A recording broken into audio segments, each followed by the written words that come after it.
Now here we have the next question. The ratio of measures of two adjacent angles of parallelogram is 1:2. Find the measure of all angles of a parallelogram. Okay, so what is given here? The ratio of two adjacent angle is 1:2. Okay, and it is asked to us find out measure of all four angles of this parallelogram. Let's see the solution of this question. Suppose quadrilateral ABCD is a required parallelogram. So here we have a figure. You can see that quadrilateral ABCD is a parallelogram. Now the ratio of two adjacent angle is given as 1:2.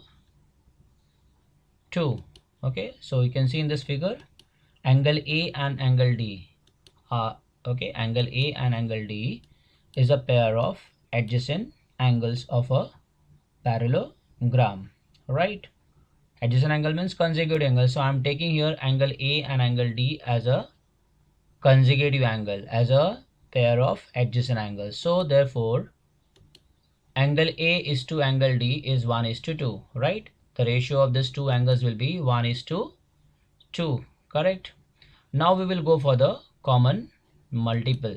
Suppose the common multiple is x. So what would be the measure of angle A? It would be 1x. And what would be the measure of angle D? That would be 2x. So suppose the common multiple is x. So the angle A equals to x degree and angle D equals to 2x degree. And you can see in this figure angle A and angle D are adjacent angles, and we know adjacent angles of parallelogram are supplementary. Okay, so angle A plus angle D equals to 180 degree.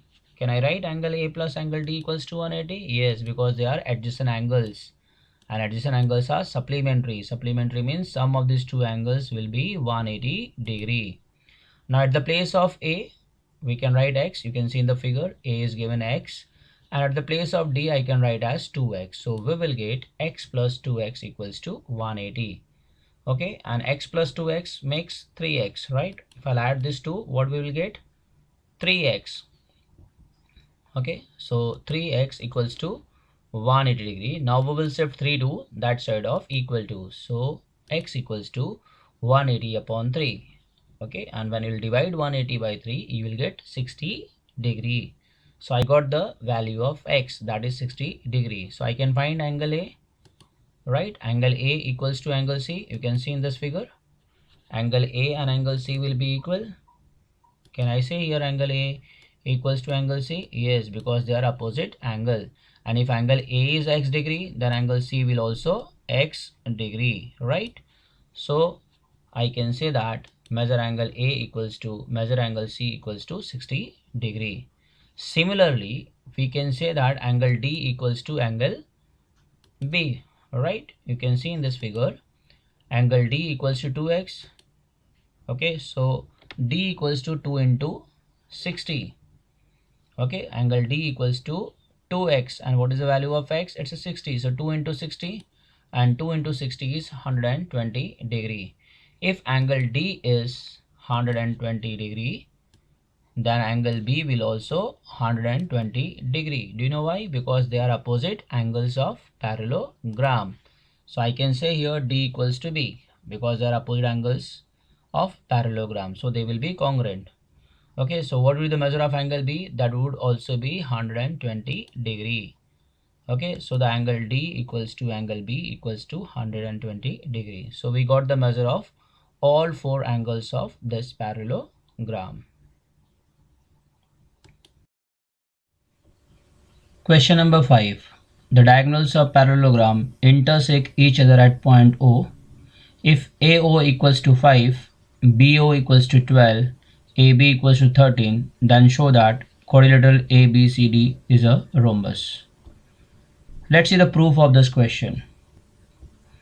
In triangle AOB, can you see triangle AOB in this figure?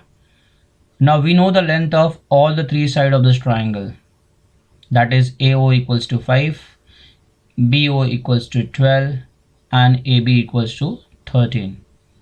Now I'm going to prove this triangle is a right angle triangle using converse of Pythagoras theorem.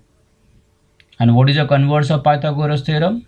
If the square of largest side is equals to sum of square of remaining two side, then a triangle is a right angle triangle. So what I'm going to do here, I'm going to find out square of largest side. So you can see in this figure, AB is the greatest side, largest side, because the length of AB is 13. So first we will take the square of AB, and AB square is 13 square and 13 square is 169. Now we are going to find out sum of square of remaining two side. Sum means addition of square of remaining two side, that is AO square plus OB square. And you can see AO is 5 and BO is 12, that is 5 square plus 12 square. So AO square plus OB square equals to 5 square is 25 and 12 square is 144. So 25 plus 144. Therefore AO square plus OB square equals to 169. Okay, you can see that here AB square is 169 and AO square plus OB square is 169. So I can say that AO square plus OB square is equals to AB square. Correct, because both have same value, that is 169. So according to converse of Pythagoras theorem, if the square of largest side is equals to sum of square of remaining two side, then the triangle would be right angle triangle. So your triangle AOB is right angle triangle.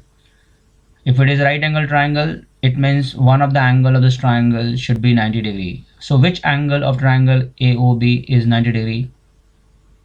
That is angle opposite to the greatest side, because the greatest side is the hypotenuse and the greatest side is over here AB. So AB is the hypotenuse and angle opposite to AB is angle AOB. So angle AOB equals to 90 degree. If angle AOB is 90 degree, so look at in this figure. So you can say diagonal AC and diagonal BD are perpendicular. Okay, perpendicular means they forms right angle at the point of intersection. So in a parallelogram ABCD, diagonal AC and diagonal BD are perpendicular. Okay, and if the diagonals of parallelogram are perpendicular to each other, then the quadrilateral is a rhombus. Therefore, quadrilateral ABCD is a rhombus.